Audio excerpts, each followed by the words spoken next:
with us now. News just in. Nelson Mandela has been admitted to a hospital again. More details at the top of the hour in our news bulletin. Let's go to Pretoria now, where Leboe is broadcasting live from the Pretoria Botanical Gardens.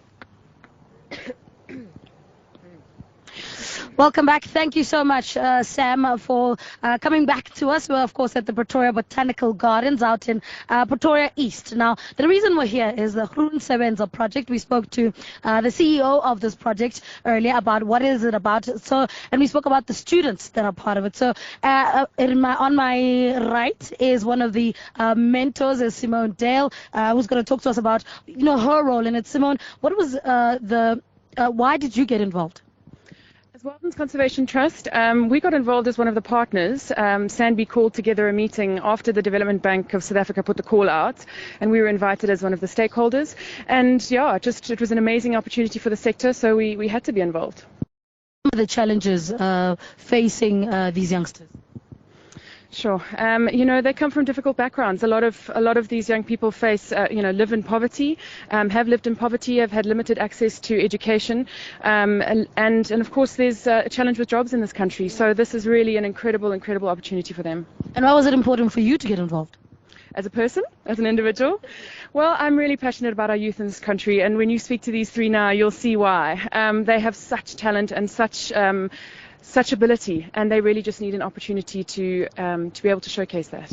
Speak to us about your experience. How did you hear about Groen Sebenza? I was introduced to Groen Sebenza by a friend. She emailed me, and at the time I was unemployed for over a year after having completed my degree in environmental science. So this was a big break for me, and I just took it, and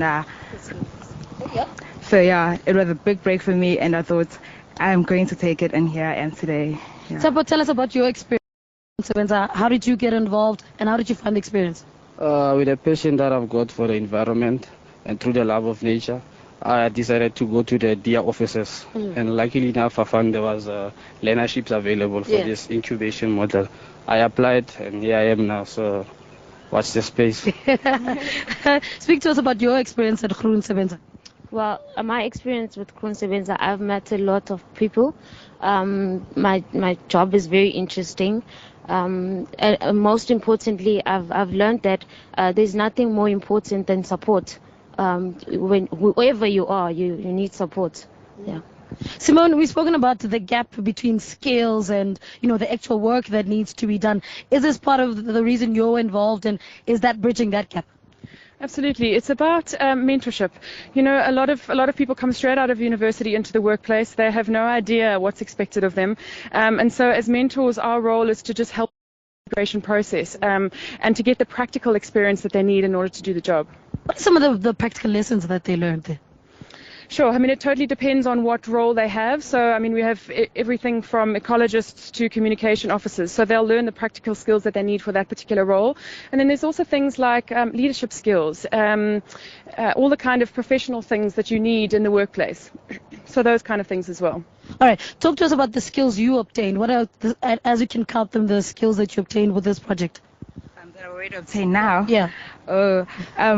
I came in as a geographer, but I've learned to also branch out into other sections, which I've also learned a lot of ecology during the whole time, a lot of GIS that I've been doing. So our mentor is like the best. So we're learning from her. She's also learning from us, because with being in the environmental sector, things change over time, so you have to keep updated.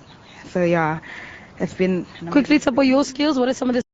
Unfortunately, I don't have any formal qualifications in the environmental sector, but I've been allocated as an environmental technician, whereas I'll be shadowing all the environmental technicians that are based in Pretoria. Yeah. Where after this whole 2.5-year program, hopefully I'll be able to succeed on my own and open my own business in the recycling sector, as I failed before. All right. Yeah. Guys, thank you so much for talking to us. Good luck on this project. Well, it's almost 8 o'clock. Let's head back to Johannesburg. Sam Marshall has your bulletin.